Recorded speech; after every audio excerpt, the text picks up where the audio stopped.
আর এটা তো সেদিনকার ঘটনা, শহীদ রাষ্ট্রপতি জিয়া রহমানের ঘটনা। হুমায়ুন আহমেদ বিখ্যাত রাইটার, উনি বিএনপি করতেন না। বিএনপির যে কোনো একটা মানুষ যদি একটা কাহিনী লেখে তাহলে বলবে যে লিখতেই পারে। হুমায়ুন আহমেদ রাইটার, তার ভাই আওয়ামী লীগের কট্টর সমর্থক, তিনি তার দেওয়াল উপন্যাসে বলেছেন অত্যন্ত সাধারণ খাবার খেতেন জিয়াউর রহমান। শেখ হাসিনা আওয়ামী লীগের ন্যারেটিভ, ভিন্ন ন্যারেটিভ তৈরি করেছে নানাভাবে ইয়ে করার জন্য, ডিস্টর্টেড করার জন্য, বিকৃত করার জন্য তার ইমেজ। কিন্তু তার এই ইন্টিগ্রিটির প্রশ্নটাকে কিন্তু ওইভাবে খুব একটা মেলাইন করতে পারেনি, ক্ষতিগ্রস্ত করতে পারেনি। এটা হচ্ছে একটা বড় বিষয়, বা অন্য কেউ পারেনি।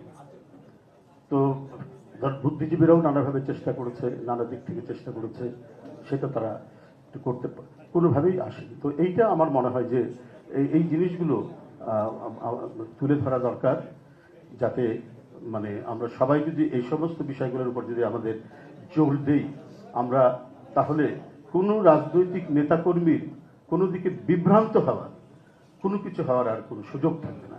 এইটি হচ্ছে সবচেয়ে বড় হচ্ছে বিএনপির নেতাকর্মী, এর অঙ্গসহ নেতাকর্মীর জন্য একটা গর্বের একটা বিষয় যে আমরা এমন একটা মডেল আমরা ফলো করি, যে মডেল তৈরি করে দিয়ে গেছে জাতির জন্য, দেশের জন্য এবং দলের জন্য। বন্ধুরা আমার, তারপর একটা কথা বলি, যেটা প্লিজেন্ট হবে না আনপ্লিজেন্ট হবে আমি জানি না। এই বিষয়গুলো নিয়ে যখন কখনো কথা বলতে গেছি, আমাদের দলেরও কিছু কিছু মানুষ বিরক্ত হয়েছেন, আমরা তিক্ততার সম্মুখীন হয়েছি। আমি এবং ফুটবলার আমিনুলেরও এই অভিজ্ঞতা আছে যে আমরা কিরকম তিক্ততার সম্মুখীন হয়েছি। যাই হোক, ওসব বিষয় আর বলতে চাই না। তবে শুধু এইটুকুই বলি যে জিয়াউর রহমানকে যত আমরা তার গভীরে ঢুকবো, ততই আমাদের মন মানসিকতা, আমাদের চেতনার পরিবর্তন হবে।